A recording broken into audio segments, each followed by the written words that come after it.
सूरत हाल पे बात करने के लिए हमारे स्पोर्ट्स रिपोर्टर हमारे साथ मौजूद हैं एजाज वसीम बाकरी। एजाज, शुक्रिया आपके वक्त का। एक इंतहाई दिलचस्प मैच था और ज़्यादा खुशी और इंटरेस्ट इस बात ने भी डेवलप कर दिया कि जो सूरत हाल 2022 में पेश आई थी हूबहू वही बैटर, वही बॉलर, वही ओवर, सब कुछ कल रिपीट हो गया।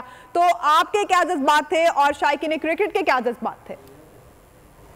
देखिए, अफगानिस्तान और पाकिस्तान की जो क्रिकेट की आपस की जो जंग है वो अब इंडिया पाकिस्तान के मैचेस के लेवल तक पहुंच चुकी है। उस जैसी तो नहीं है, क्योंकि अफगानिस्तान की टीम बहुत अच्छी क्रिकेट खेल रही है, जिसकी वजह से ये सिर्फ 2022 का जो आपने एशिया कप में नसीम शाह के 2 छक्के दिखाए हैं, सिर्फ वो मैच हम क्रूशल मोमेंट में नहीं जीते हैं। 2021 का जो T20 वर्ल्ड कप था, वहां पर आसिफ अली ने 1 ओवर में 4 छक्के लगा के पाकिस्तान को जितवाया। और 2019 के वर्ल्ड कप में लीड्स इंग्लैंड के अंदर भी पाकिस्तान टीम बड़ी मुश्किल सूरत हाल में थी, वहां वहाब रियाज ने छक्का लगा के पाकिस्तान को अफगानिस्तान के खिलाफ कामयाबी दिलाई थी। बहरहाल नसीम शाह के बारे में कल इफ्तिखार अहमद जो पाकिस्तान टीम के खिलाड़ी हैं, उन्होंने कल बड़ी अच्छी बात की कि हमने नसीम को अफगानिस्तान के लिए रखा हुआ है और अफगानिस्तान को जब भी जीत मिल रही होती है पाकिस्तान के खिलाफ तो नसीम शाह उसके आड़े आ जाते हैं। जैसे 2022 के अंदर नसीम ने फारूकी को 2 छक्के लगाए, कल भी फारूकी का वो सामना कर रहे थे। और देखें, वो जो 2022 के नसीम शाह के 2 छक्के के बाद जो उसकी सेलिब्रेशन थी, उसके अंदर अग्रेशन नजर आया था, क्योंकि आसिफ अली की वहां पर लड़ाई हुई थी।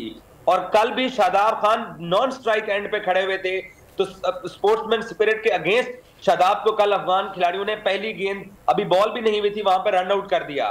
तो वो भी नसीम के दिमाग में चल रहा था। और फिर हारिस रऊफ को जो 3 रन मिले और नसीम को फिर जो स्ट्राइक मिला, क्योंकि नसीम को बैटिंग की बेसिक्स का पता है। आज उन्होंने इंटरव्यू भी पीसीबी ने रिलीज किया नसीम शाह का, जहां वो ये कहते हैं कि मेरा अपना जो है वो जिस सिचुएशन में मैं जाके आजकल बैटिंग कर रहा हूं, तो मेरे अपने वो कहते हैं कि मुझे हार्ट अटैक का खुद खतरा महसूस होता है। तो देखने वालों की क्या हालत होगी, क्योंकि नसीम तो खुद उस सिचुएशन में मौजूद होता है। बिल्कुल नहीं, एक फनी क्लिप भी हमने देखा कि किसी ने उनसे सवाल किया नसीम शाह से कि इसमें आपका क्या प्रैक्टिस का कमाल है। उन्होंने कहा नहीं, मुखालिफ टीम के बॉलर्स का कमाल है कि मुझे वो मौका दे देते हैं छक्के लगाने का और मैं पाकिस्तान को मैच जितवा देता हूं।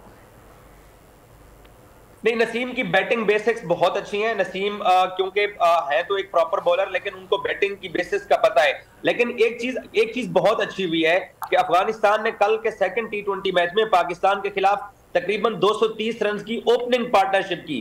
हम 200 रन तक उनका पहला भी आउट नहीं कर सके। तो पाकिस्तानी टीम को थोड़ा रियलिटी चेक जरूर हुआ है। और फिर 300 टारगेट जो पाकिस्तान ने चेज किया, वो भी आखिरी बाल तक जाकर पाकिस्तान ने चेज किया है। तो बाबर 11 को एशिया कप, क्योंकि एक हफ्ता रह गया शुरू होना है, तो बाबर 11 को कम से कम ये अदराक हो गया है कि उनकी गलतियां कहां पर है। मैच इतनी लेट जाके पाकिस्तान कैसे जीता है। तो वो रियलिटी चेक पाकिस्तानी टीम के लिए जरूरी था और ये चीज पाकिस्तान क्रिकेट टीम को एशिया कप और वर्ल्ड कप में फायदा देगी, क्योंकि लगातार T20 क्रिकेट खेलने के बाद अब जब से 50 ओवर मैचेस पाकिस्तान ने खेलना शुरू किए हैं, तो पाकिस्तान की टीम थोड़ी स्ट्रगल करती हुई दिखाई दे रही है। लेकिन इसी तरह के क्रूशल मैचेस में टीम ऐसे अगर परफॉर्म करती रही तो एशिया कप में पाकिस्तान टीम अच्छे कॉम्बिनेशन के साथ मैदान में उतरेगा और अपनी गलतियों से सीखेगा। अच्छा, जैसे आपने कहा कि एक अपकमिंग टीम थी किसी जमाने में अफगानिस्तान की, लेकिन जिस तेजी से उन्होंने इंप्रूव किया है और जिस तरह से वो टफ टाइम देते हैं ऑन ग्राउंड, ये वाकई उनकी तो बहुत बड़ी कामयाबी है। लेकिन पाकिस्तानी टीम को भी कल अपनी बहुत सी वीकनेसेस समझ आई होंगी।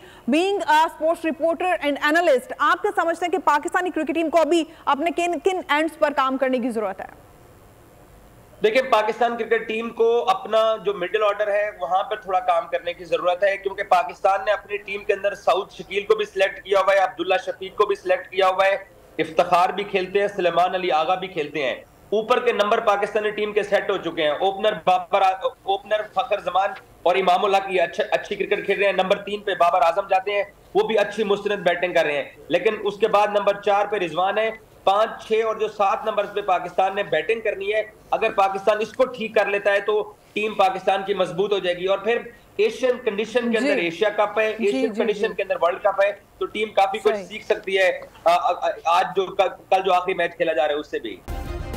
सब्सक्राइब करें और बेल दबाएं ताकि कोई खबर रह न जाए।